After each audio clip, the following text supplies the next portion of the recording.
নমস্কার, গৌরী আফটার 60তে তোমাদের সকলকে স্বাগত। আজ আমি করব তেঁতুলের আচার।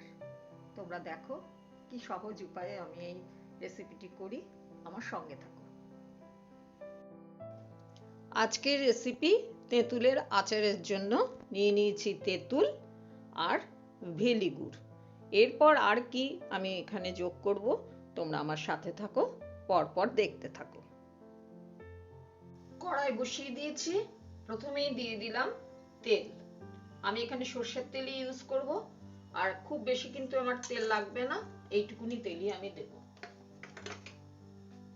দেখো তেল গরম হয়ে গেছে, এবার আমি একদম দিয়ে দিলাম মৌরি ফোড়ন।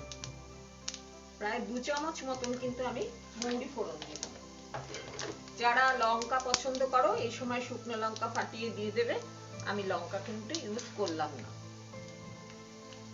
এরপর দিয়ে দিলাম প্রথমে তেঁতুলটা। তেঁতুলটা এবার আমি ভালো করে নাড়াচাড়া করব।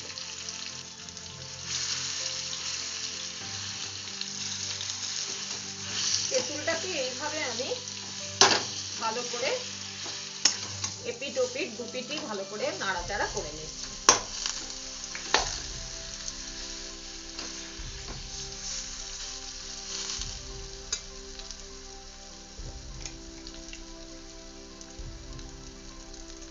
এবারে দিয়ে দিলাম আমি হলুদ।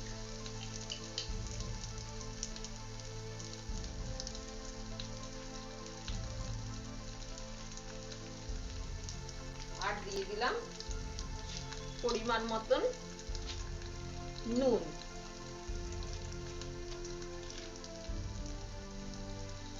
নুনটা একটু বেশি দিতে হবে, যেহেতু তেঁতুলটা ভালো মতনই টক থাকে, তাই আমি নুনটা কিন্তু একটু বেশি দিই। খুব বেশি নয়, কিন্তু একটু বেশি এখানে ইউজ করব। ব্যাস, এবার এটাকে আমি একটু এধার ওধার নাড়াচাড়া করে নিয়ে এই যে আমি ভেলি গুড়টা নিয়েছি সেটাকে আমি এখানে পুরো দিয়ে দিলাম।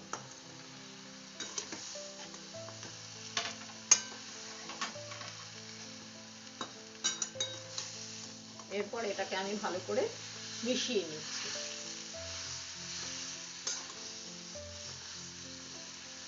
এইভাবে আমি খুব ভালো করে মিশিয়ে নেব।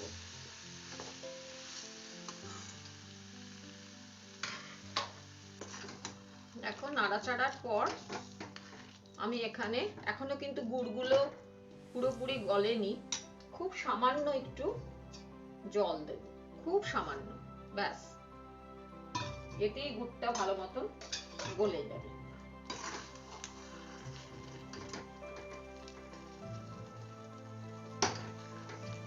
এইভাবে পুরো ভালো করে মিশিয়ে নিতে হবে গুড়টাকে। আর যে যেরকম মিষ্টি পছন্দ করো বা টক পছন্দ করো সেই মতন গুড়ের পরিমাণটা বাড়াবে বা কমাবে।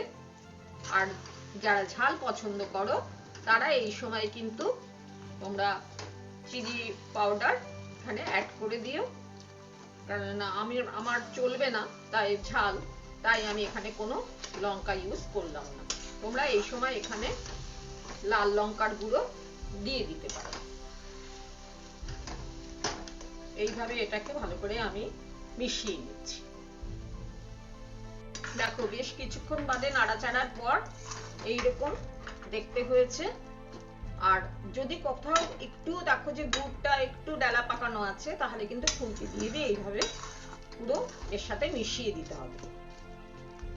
এইভাবে এর কনসিস্টেন্সি, এর থেকে বেশি কিন্তু আর আমি এটাকে এর থেকে আর ঘনত্বটা বাড়াবো না, কেননা এরপরে ঠান্ডা হলে এটা কিন্তু আরো একটু টেনে যাবে। এটা করতে বেশি সময় লাগে না, খুব সিম্পল, কিন্তু খেতে তো দুর্দান্তই হয়। আমার তো রান্না করতে করতেই প্রায় জিভে জল চলে আসছে। এবার আমি দিয়ে দেব